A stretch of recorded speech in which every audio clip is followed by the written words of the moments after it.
What's up, y'all? I'm Uncle Freedom, coming to you on a glorious and well-deserved day off. How's it going? First things first, y'all. Like, subscribe, share, tell a friend. That, after all, is how we push out more 2A content to the masses. I would also tell you to take a moment and check out the biggest supporter of what I do here, and that is my friends at OutlastSupply.com. OutlastSupply.com are fantastic, and I bet if you were to search for personal defense, you might just find some of the things you're looking for. But who knows, right? So, I've covered a lot of stuff on this channel over the years, and while we're in the middle of the Ultimate Concealed Carry Guide, and I just did a video on vetting out your gear, I was contacted and I was talking to a gentleman, and we were discussing the fact that we really need to have some kind of a standard, right? Standards are important, because if you have a standard by which you judge things, then you tend not to go below it, or you tend to not make decisions impulsively because, again, you have a standard that you need to uphold. So we're going to talk about that today. We're going to talk about that and over the course of about 5 videos, give or take. But today we're going to talk about setting your standard and your standard for the handgun. Now, this is not going to be another one of the videos like I've done where I talked about selecting your concealed carry firearm or what is a duty gun. No.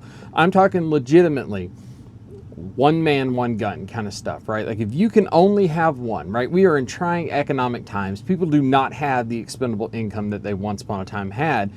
We're going to talk about if you're going to do this and you wanted to have yourself set up for the ultimate amount of success that you could see, that involves one thing. And what does that one thing entail? So today we're going to talk about setting your standard. And we're going to talk about setting it for a handgun. So as people of the prepared-minded persuasion, you have to set and attain a base level, right? We do this with preps, right? Like I want at least 6 months of food, right? Like we set a base level for our stuff, and then we do our best not to go below that.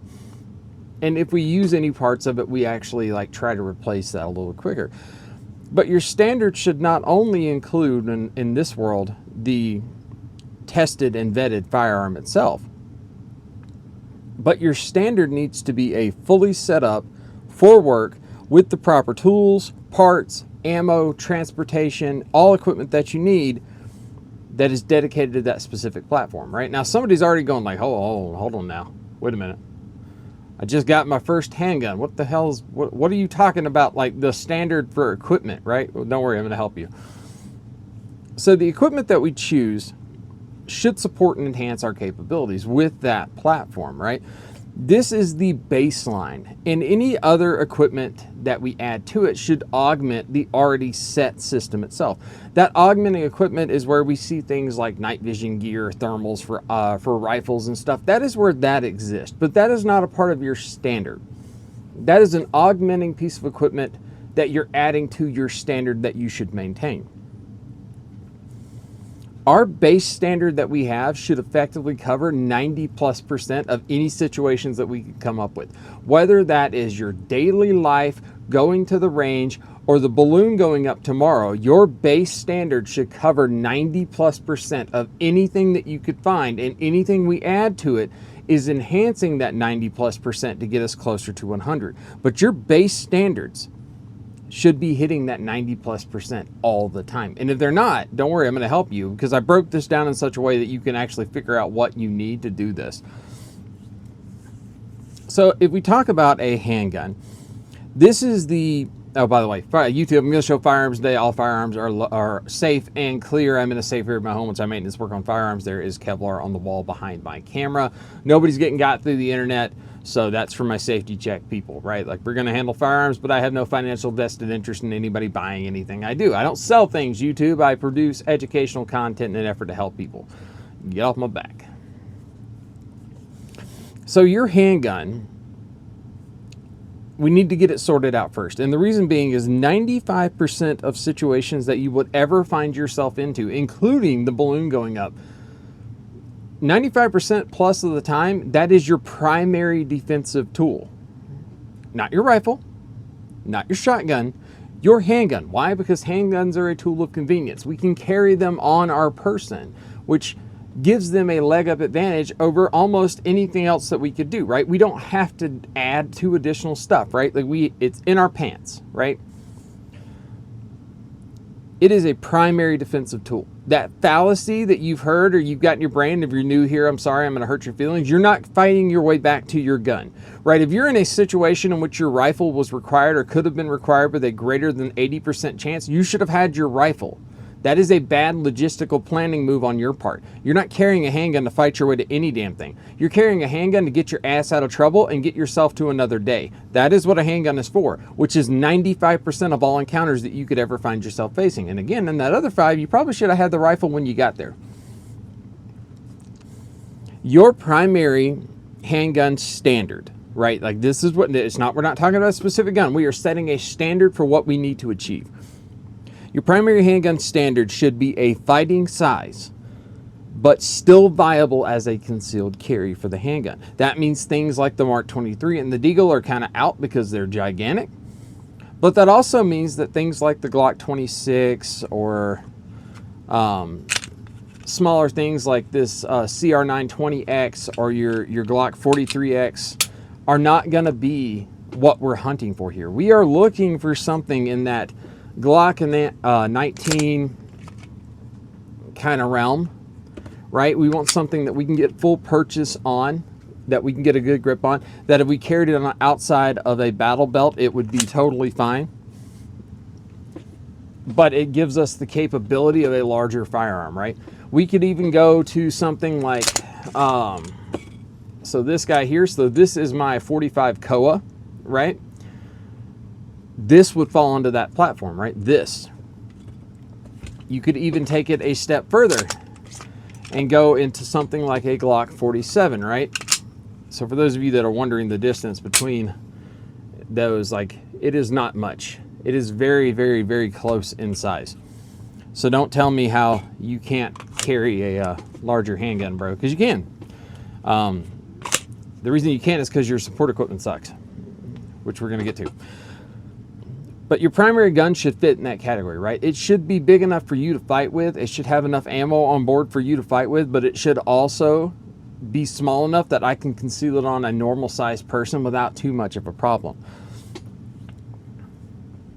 Now, the caliber of your chosen firearm needs to be a minimum of a 9mm. Now, I'm not going to get super dogmatic in here, right? Because I've talked about ballistics a lot on this channel.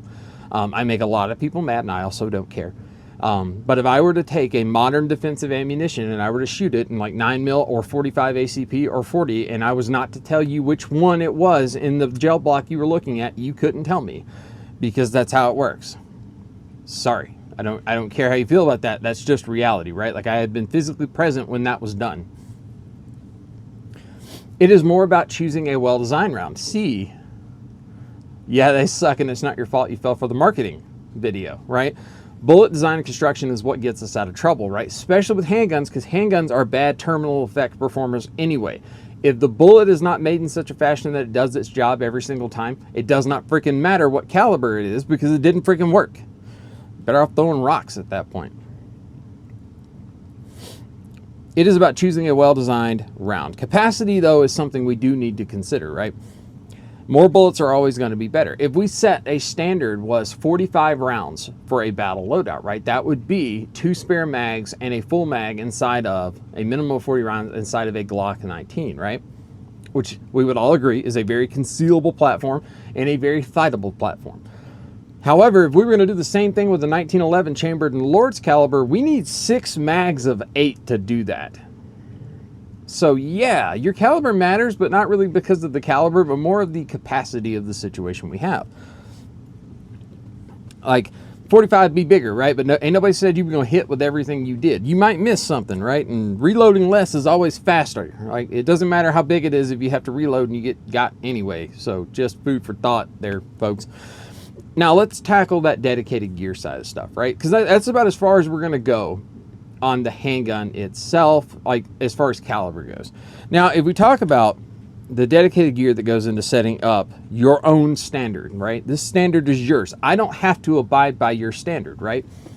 I can carry a Glock 45 with a magwell and an acro, and I can do this with +5s on it every single day, right? I can do that, right? Maybe you can't. Maybe you are a 40 cal guy, right? And like this Glock 23 is what you got. That's fine, right? maybe this is your option.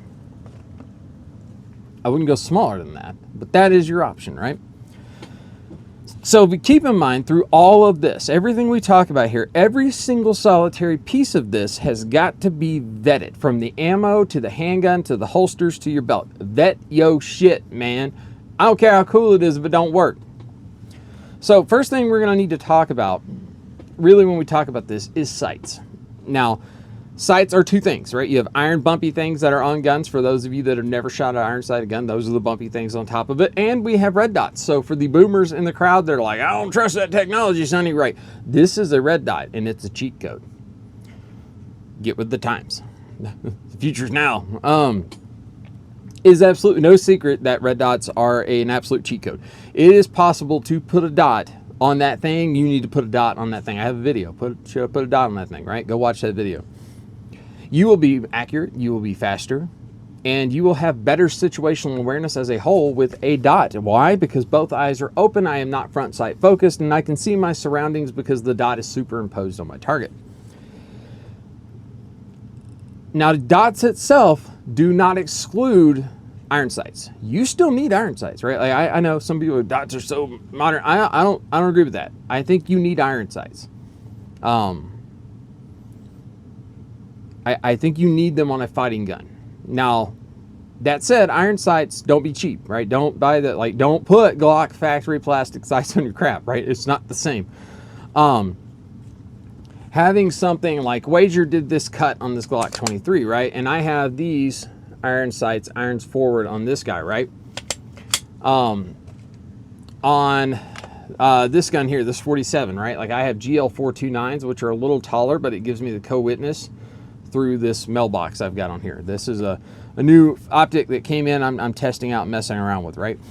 Even on the 45 Koa, right? I have a little bit lower profile sights, but they actually still give me a sight picture through the optic. Don't be cheap with your sights, buy good sights. Now, here's the thing though. If you are running a dot, select your sight height. That matters, so that it obscures as absolutely little of your window as you can, so that you get the full use out of your optic system. You need it to obscure as little as humanly possible while still being usable. Right? Now, if you're running a Delta Point Pro on like an M&P, bro, your stuff's like the size of a Nissan Sentra. There's no way around that. It's just because the deck height is so high. That said, if it only obscures as little as the window as possible for you to use them, then you're in the right spot.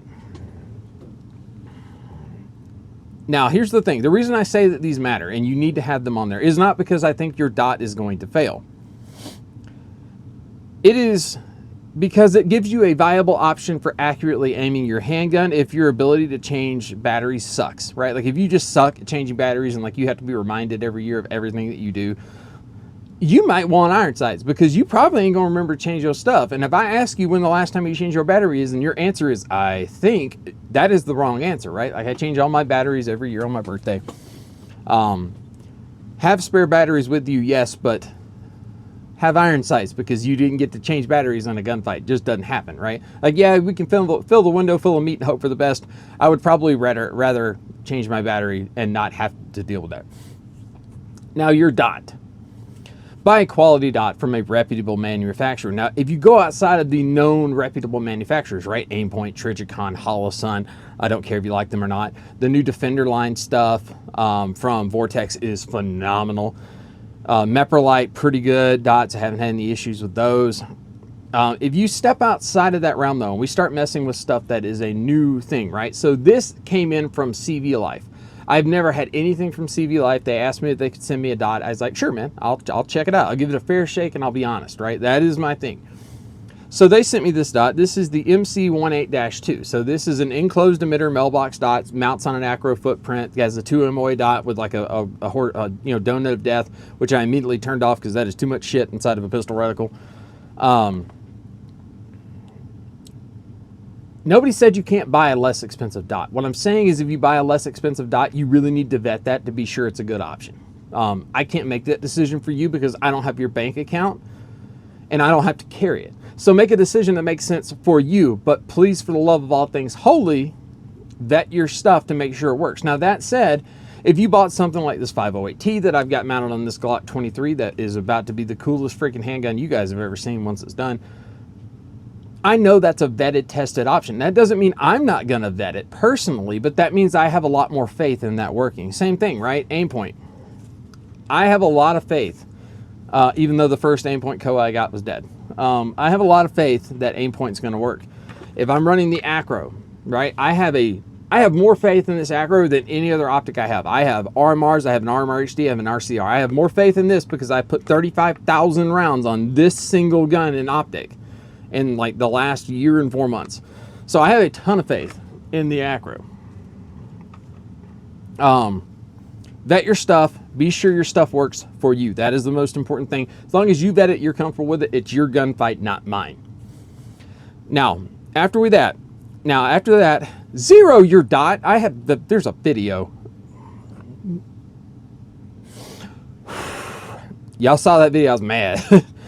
Zero your dot and zero your dot to your carry ammo, right? Like, do not zero your dot for 115 grain Fiocchi full metal jacket and then throw 135 grain critical duty plus P in your gun. That is dumb. Zero your stuff for your duty ammo, right? Notate how different you are with your training ammo and then go to town. But don't zero to anything other than your duty ammo. And I shouldn't have to say that, but I do. Also, if you don't know how to zero a gun or how, like all the stuff you need to know, I have a video. It's right here. I'll annotate it in this little thing over here. That is how to zero your handgun. It's a great resource. I've got a lot of good feedback. After that, a flashlight. Now, you have to have a light, period. I don't go outside when it's dark. I don't care, man. I can create situations in which you can't see in your own home in the middle of the freaking day. Get a light. You need a light. End of discussion, period. Now, I say that, end of discussion, period, because it is mandatory that we have a handheld light. This is the Noxon 18350 with a G1 head. This is 1,350 lumens and about 54,000 candela with a therm deep carry switchback. Awesome light, right? If you are not one person that can mount a light to their gun, if you hate that, it is not your game, fine. You need something like this, with something that allows you to retain this light and use your gun in a normal fashion with as uncompromised of a grip as possible. You need to do that. Pay attention. Understand that. That said, if I can mount a light on a gun, it gets a light. So if we take something like this Aimpoint Koa Glock 45 here, right? I have an X300 Turbo on here. Actually, back up. So something I will say, if you're talking about your handheld light, there are some kind of standards we need to have for this light, right? So you need to train with your light in dry fire and in live fire, right? Even me, I run around with weapon mounted X300s all the time. I still, every day, I transition and train with a handheld light. Why? Because nobody freaking said I wasn't going to have this in my hand when I needed to start shooting. Just because you have a weapon mounted light does not mean that that is the first option. If you're looking for stuff with this and you suddenly find yourself needing that, this is what's in your freaking hand. So learn to use it. But I will say that your handheld light needs to be a minimum of 500 lumens, and you need to have a candela rating that is befitting of your environment, right? I am in Nebraska. I can see your ass from like 4 miles away. Me having a light that throws light for a distance is extremely important. I will also tell you, if you don't know, err on the side of higher candela, because candela hurts your face a lot more than 1,000 lumens. It's just a wall of light versus me putting like 680 lumens at 69,000 candela in your eyeballs, right? It's a thing. For me, that means, like I said, it is a minimum of a 50,000 candela handheld light. This is a 54,000 candela handheld light powered by an 18350 battery. For me, it's a minimum 50,000 candela. It has to have that, or it's not a handheld light I'm willing to trust and run. Something like this G1 head, the PLH V2 head from Modlight, fantastic. The EDC1D dual field turbo, fantastic light from Surefire. Like, you can get good lights with good candela ratings with good lumen output. Now, for that weapon mounted light, again, going back, if it takes light, gets light. Since this is a one-tool option, though, right? We are not talking about your collection of guns. We are talking about setting a standard, and that standard being a singular handgun that you can rely on, and that is your standard. In that world, compact lights don't work. They don't exist. They're not something you should be entertaining as a one-tool option. If you're mounting a light on your stuff, it needs to be a full-size light. Even the TLR7 HLX does not pass this, and it doesn't pass this because it does not have the candela to punch through some of the harder photonic barriers that I find myself facing.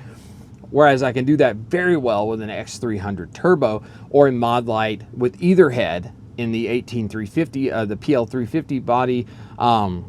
The new TLR1 HPX is phenomenal. That is a fantastic freaking pistol light. Now, if only it fit into all the holsters, it'd be game on. Streamlight knocked it out of the park with that light. Yes, I have one. No, I'm not done with it. That said, once you step away from the original TLR1 HL, which is a phenomenal light, I like that light a lot, 20,000 candela, it is great. The TLR1 HPX, great light, just phenomenally balanced light. The PL350 with either the OKW or the PLHV2 head. Either one, fantastic, just a little longer light, keep that in mind. Or my personal favorite, and you see them on like literally everything, is the Surefire X300 Turbo.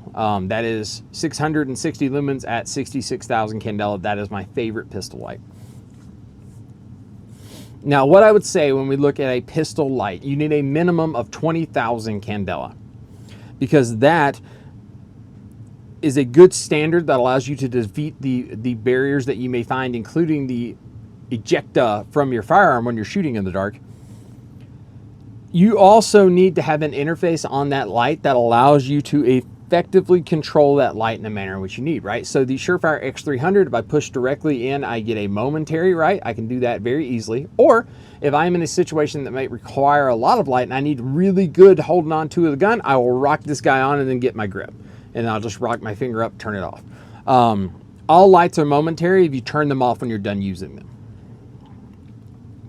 Now, I will say, somebody will notice I did not say the Surefire X300U, right? The formidable U-boat. Yes, I own several.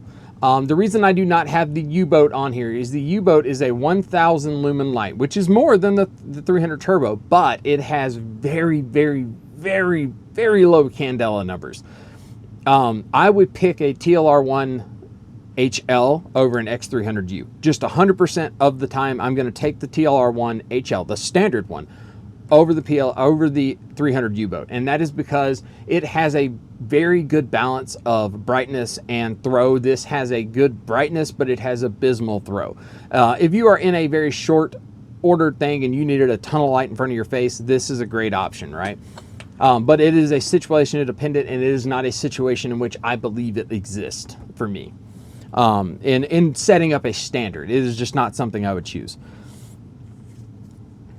Now, I will also say the TLR1 HLX is also out. Yes, it has more lumens, but its throw and stuff is bad. I don't like it. I think it was a bad mistake to make the TLR1 HLX. If you want my honest opinion, the TLR1 HPX is what the HLX should have been. Increased crap loads of candela that is just phenomenally well balanced with a very bright light. The HLX missed on all fronts. Even to get the standards, they tell you you have to run their proprietary batteries, which is kind of a joke. Just saying, I didn't like that light. I was very vocal about the fact that I thought they missed the boat when they released it. Yes, I got one in. I was immediately underwhelmed by that light. The switches were nice, but I was underwhelmed by the performance of that light compared to something like an X300 Turbo, or even compared to something like the original TLR1 HL. I was not a fan of that light. Now the HPX, like I said, that is a game-changing light. I have since ordered 2 more, and we finna go. Now your holster, right? Holsters are a big deal, because if you don't have a holster, you're not carrying your gun anywhere, right? You need 2 options for this, for your standard. You need a retention holster of some kind that you can wear on an outside the waistband setup, and you need a concealment holster. That is non-negotiable. You need both. You need something that securely holds your firearm and fits your firearm and is very well made from a reputable company. Now, here's the thing. If you are running a concealed carry version of a holster, and we will just pop up a couple here. As it turns out, these are both universal-ish options. So I have the Filster Floodlight here, and this is the new LAS Concealment Tonto, which I have been testing, and to be honest with you, I am very impressed. Very. I'll get more to that in a dedicated video on this, but this is doing some stuff that I did not know needed to be done, and it immediately changed my mind. But you will notice on these, I have discrete carry concept clips. You have to have a solid clipped option on here, discrete carry concepts, or if you hate clips like that, running something like the pull the dot loops is another great option for that. I would say when we start talking about running an outside the waistband holster, retention is the only option. I don't care about your gamer rig. I don't think this is where a T-Rex Arms Ragnarok fits in. You need something with retention, because we are talking about setting a standard and having something that works from I'm going to go to the range and train to oh my god, the balloon went up. And you don't need a freaking non-retention holster in that world. For me, it is no surprise and no thing. I have done full videos on the Alien Gear Rapid Force V3 holster. This is the fastest level 3 retention holster on the planet. They are phenomenal. I love them. They are amazing, and they don't pay me to say that. They're just that freaking good. I have, they gave me a bunch of these to loan out to people in classes so they could actually experience how good this holster was. I will say, if your firearm, they don't make one for it, like the Staccato stuff or the Fusion XP, they do not make a holster for that. It does not fit in here. But a Safariland 6000 series with ALS only is an excellent retention option that works for all of those. Just make sure that you buy your freaking light that you're going to mount before you start buying holsters, because all of these are designed around the light, because the light is the hardest part of that freaking thing to get in. That's why I showed you those two universals, right? The Tonto from LAS and the floodlight from Filster. Those are indexing to the specific light. It is an excellent option. I will say, for your retention holster, you need to have some sort of a QD on it. And for me, that belt loop option will always be the Guardian Warrior Solutions bang hanger with the stiffener plate in here. This is the freaking best option I have ever run for a belt loop. Period, end of discussion. It is as good as it gets. If you're wondering about that super sexy Desert Night camo belt, this is from my friends over at Blue Alpha. They're awesome. So, like I said, that's always going to be my option. Guardian Warrior Solutions bang hanger on a stiffener belt. Now, the next part of this is, in fact, your belt. So, if we talked about your primary, right, you don't necessarily need to do a battle belt, but I am going to cover battle belts in a separate video where we talk about gear and equipment.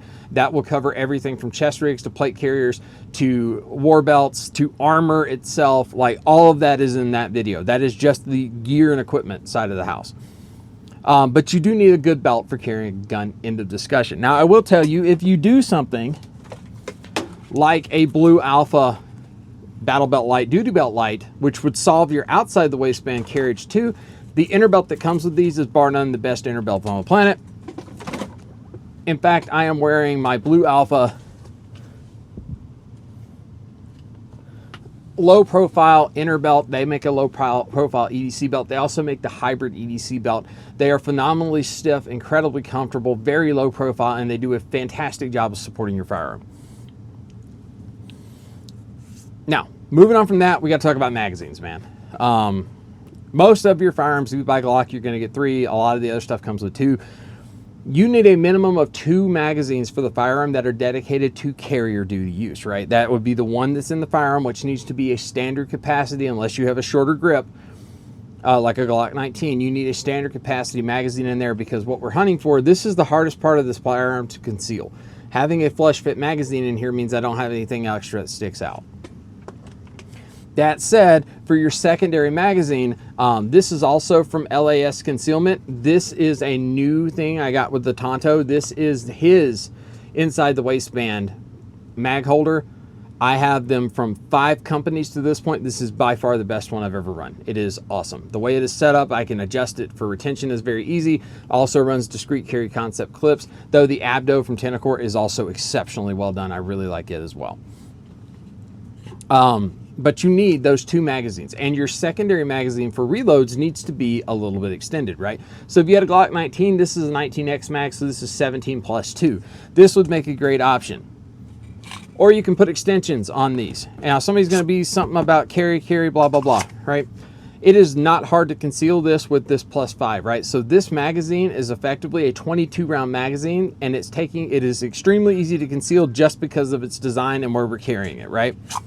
So having something with a good extension on there is a great option. What I will tell you is, in addition to your 2 mags you've got, you need 6 additional magazines at a bare minimum, giving you a total of 8. And this is, again, your standard, right? Not the most you should shoot for, but your starting point, the bare minimum of what you're supposed to have.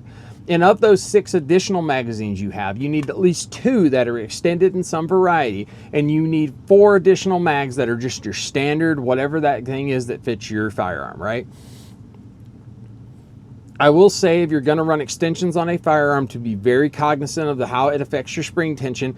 Buy extra springs. Again, I use Ghost springs. I've been very vocal about this. Ghost springs, the large plus 13%, works with all your plus 5s. They are awesome. This is the Ghost Moab base plate. I don't like the Moab Gen 2. It sucks, and it doesn't work in almost any grip with a magwell I've ever seen. It is terrible. Don't buy those. Ghost, if you're listening, why did you do that? This is the Gen 1. These are fantastic. And my favorite of all time, the Warren plus 5 extensions. I have been running these for years. They're the most consistent mag extension I have ever run. Of course, you can always go with the factory plus 2 for a 19 round mag if you don't want to modify your magazines in any way, right? So now at this point, we should have a grand total of 5 standard capacity mags for your thing, plus 3 that have extensions on them.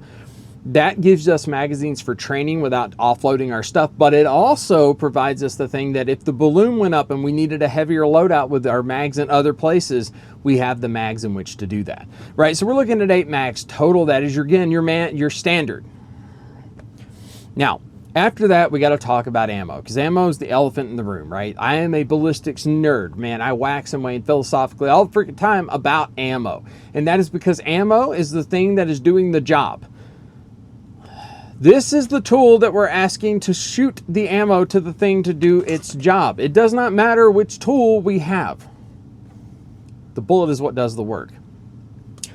Now, for our standards of what we should be looking at, we are talking primarily initially about your defensive ammo. Whatever that is, you pick it, man. Just understand that if your crap doesn't work, it's the last decision you got to make. Is no secret, I am a huge proponent of critical duty. I like HSTs in 124 plus P. I like gold dots in 124 plus P. I am very vocal about the ammo that I like. If you're in one of those very unfriendly states where you can't have expanding ammo, the Lehigh Extreme Defenders loaded by Underwood are a fantastic option for you. Now, here's the thing. That doesn't just mean this, right? In 40 cal, Ranger T, 180 Ranger Ts, 165 Federal HST. Excellent freaking rounds. The, what is it? I can't remember, 185 or 190, whatever it is, HST 45s, the critical duty in 175 grain for 40, or the 230 or 220 grain for 45 ACP. It doesn't matter. Pick a good round. Critical duty HST gold dot. You're pretty much safe. Or Ranger Ts if you're in that 40 cal, because those things are awesome. But what we're going to need for that is, in addition to loading our 2 mags that we're carrying all the freaking time, we're going to need enough ammo outside of that to load up all 8 of our magazines 2 times. Now, that number varies depending on how many rounds you've got, right? Or how many rounds your stuff holds. If you're running all 20 round magazines, guess what? Right? To load your stuff, all 8 mags, you need 160 rounds, so you need 320 rounds, right? We can do the math. Let's say we set this up for somebody with a Glock 45 or Glock 17. So that would mean that what we would need is 5 17-round mags and 3 19-round mags using these standards right here. And that would be 280 rounds is what we would need of our chosen defensive ammo that is not currently loaded, right? That is just our, it's time to go to war ammo, and we're going to load up all our mags and rock out. Now, we also need, in addition to that ammo, we need to keep a standard on hand at all times as your baseline, your standard of 2,000 rounds of training ammunition for 9mm. Now, I've done videos on not stockpiling Full Metal Jacket. It's not it, right? I mean that. If this is defensive ammo to save life, preserve life, liberty, and others, you need real defensive ammo. Full Metal Jacket is not real defensive ammo. Fight me. I don't care. You're wrong. It's not.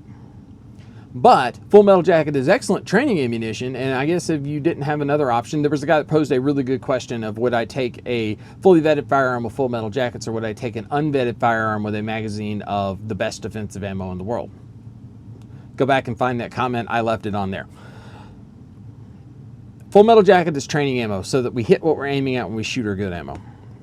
minimum of 2,000 rounds kept on hand at all time. Again, that is your baseline of ammunition. It's not the end goal. It is the baseline. If you want, dude, I've got hundreds of thousands of rounds of ammunition because I shoot all the freaking time. Your baseline changes by how much you shoot, but 2,000 rounds is a very good baseline minimum standard for training ammunition to keep on hand at all time. Now, the next part of this is you need some tools, right? Because tools are a part of our system, a part of maintaining our standard. You should have on hand, especially like we look at Glock, you need an armorer's punch, a set of small pliers, and a flathead screwdriver. In addition to that, for a Glock, you're going to need something like a front sight wrench here, right? This Real Avid 2-in-1 Glock tool is excellent. It gives me my armorer's punch, and it gives me the front sight screw holder. However, what I would tell you honestly, if I was choosing this and I'm setting myself up for success, right, and I'm going to buy my tools and what I need, I'm going to buy the multitasker twist. I adore this thing. I've talked about it before. It comes with this bit kit. I have a thread in for a cleaning rod, or for my armorer's punch, carpet scraper, and dental pick that are on here. And then on this end of this guy here, I have an aim point tool, but I also have a magnetic bit holder that will work with any of those bits, including an AR front sight tool. I would absolutely tell you, have that. Have a cheap sight pusher. You can get a Vism, a VISM sight pusher from Amazon for like 50 bucks, right? Those are actually pretty decent for moving the rear sight. You need a way to change and move sights on the gun, the iron sights. Personally, for me, I use a Caldwell Precision, like a really nice one. But you need that. You definitely need at minimum an armorer's punch, a screwdriver, and a set of pliers. Multitasker twist and a multi-tool will pretty much solve that problem. Outside of that, your first part you need to keep on hand is a spare recoil spring for your fire assembly. NDZ Performance is who I buy mine from. I buy their stainless steel recoil guide rod with their adapter to make it work in Gen 4, Gen 5, and then I buy the weight of spring I want, and that way I can buy recoil springs for a couple of bucks a piece, and I can just swap them out as I need to. It's also very useful if we're doing things like comping certain firearms for us to achieve the recoil rate we want in that firearm. Now, in closing, understand that this is a marathon and not a sprint. I do not expect you to leave your house today and go buy everything I started talking about and getting your little setup done. This is a goal. You are achieving the goal of a standard you can point to and say, I do what I do now because that is the standard for being prepared to save my family, right? The standard. You're setting up your standard. You're holding yourself accountable through self-discipline. Standards. This is not a sprint, this is a marathon. But what this list should serve you as is a fantastic barometer, if I do say so myself, for figuring out if you have your handgun standard stuff completely set for preparedness, right? This is how we decide. Setting this standard and achieving this standard is an excellent barometer for you to say, yeah, I'm prepared, right? If you did what I said on this list, I would have zero problem saying that, yeah, in the handgun department, that dude's prepped. Because he has set the standard and he has achieved it. Now, the next time you're tempted to get on the PSA daily deal and add your third shower gun to put in the toilet tank the next time you're going to the bathroom, take a minute and figure out, man, I should probably buy the 400 rounds I burned during my last range session to get myself back to my standard. That's all we're doing, man. That's what this is about. Setting a standard, achieving that standard, and being disciplined enough to hold yourself accountable and to maintain that standard. That's what we're trying to do, right? This is how you become a gunfighter, a good person who is just deliberate in his actions and cares about other people, and he cares about what he's doing, and you can tell that because they maintain their standards and their equipment, right? This has been Setting Your Standard, the handgun edition. Stay tuned. There's a rifle and a gear and equipment one as well. Those are going to be a lot of fun. I've got the bullets video for 5.56, should be dropping this same week. It's 2 parts because it's a lot of information. It's about double the length of this one. This was a long video. Sorry, not sorry. Doing a mini series, man. What's up? Anyway, guys, I am Uncle Freedom. You know where to find me if you need to reach out. Check out my friends at outlastsupply.com. And as always, take care of yourself, take care of each other. And until next time, I'll see you later.